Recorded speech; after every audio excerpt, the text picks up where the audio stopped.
అందరికీ నమస్కారం. మా ఉండి భీమవరం వాళ్ళందరికీ వెంకటేష్ అంటే మేమంతా ఒక ఫ్యామిలీ లాగా ఉంటాం. వెంకటేష్ గారి తండ్రి గారు రామానాయుడు గారు, నేను కన్నా ఎక్కువ క్లోజ్గా ఉండేవాళ్ళం.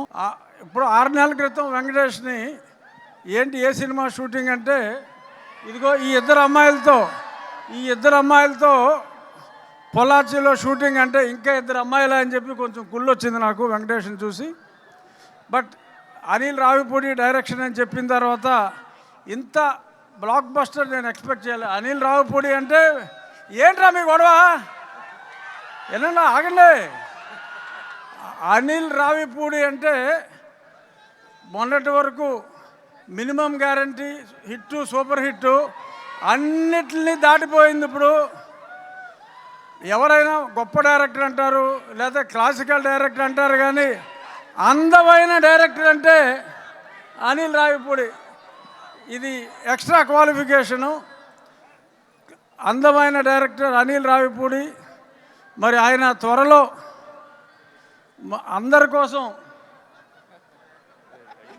వద్దా యాషం వద్దా అంత బాగా చేస్తున్నారు.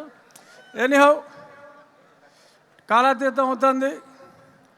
ఐశ్వర్య, మీనాక్షి మీరందరూ వాళ్ళ కోసం చూస్తున్నారు. ఆగండ్రా బాబు, మాట్లాడతారు. ఐశ్వర్య, మీనాక్షి మాట్లాడతారు. మళ్ళీ గొడవ చేస్తున్నారు. అక్కర్లేదా? ఇంత పెద్ద బ్లాక్ బస్టర్ మా దిల్ రాజు గారికి అందించిన విక్టరీ వెంకటేష్ గారికి, అనిల్ రావిపూడి గారికి, ఇతర భీమ్స్ సిసిరోలియా గారికి, ఇంకా ఇందాక చూసా ఫస్ట్ టైం ఒక అద్భుతమైన మరాఠీ కళాకారుణ్ణి, వీరందరికీ కూడా నా హృదయపూర్వక ధన్యవాదాలు తెలియజేస్తూ, వెస్ట్ గోదావరిలో పెద్ద బ్లాక్ బస్టర్ అయినందుకు, పెద్ద బ్లాక్ బస్టర్ చేసినందుకు మీ అందరికీ నా హృదయపూర్వక ధన్యవాదాలు. Thank you so much.